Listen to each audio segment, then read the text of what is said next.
दरवर्षीप्रमाणे माघ पौर्णिमेला हा मलंगनाथाचा उत्सव यात्रा या ठिकाणी होत असते। हिंदुहृदय सम्राट बाळासाहेब ठाकरे यांच्या आदेशाने गुरुवर्य धर्मवीर आनंद दिघे साहेबांनी ही मलंगड यात्रा सुरू केली आणि ती अखंडितपणे आजही सुरू आहे।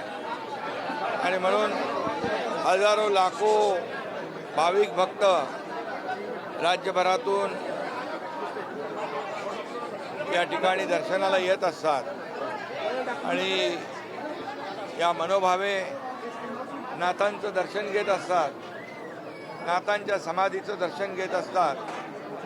आणि या ठिकाणी ही मलंग यात्रा अनेक दिवस या ठिकाणी सुरू असते। राज्यातून परराज्यातून देखील हजारो लाखो भाविक या मलंगनाथाच्या उत्सवामध्ये यात्रेमध्ये सहभागी होतात। मी त्यांचं स्वागत करतो। यावेळेस मलंग भक्तांसाठी फेनिक्युलरची सेवा सुरू झालेली आहे।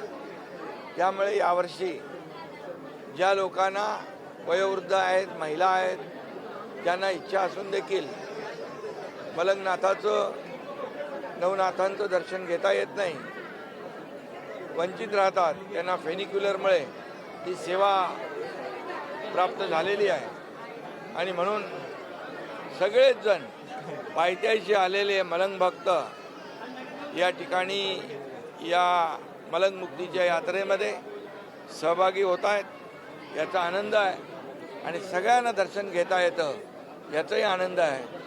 धर्मवीर आनंद दिघे साहेबांनी सुरू केलेला हा जो काही अखंड मलंग मुक्तीचा जो काही यात्रेचा सोहळा आहे, हा अविरतपणे अखंडपणे सुरू ठेवण्याचं काम या ठिकाणी मलंग भक्तांनी सुरू ठेवलेलं आहे। मी त्यांना शुभेच्छा देतो।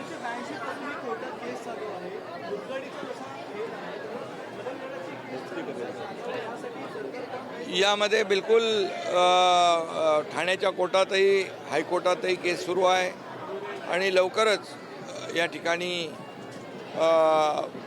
मलंग भक्तांची इच्छा या ठिकाणी न्यायदेवता पूर्ण करेल।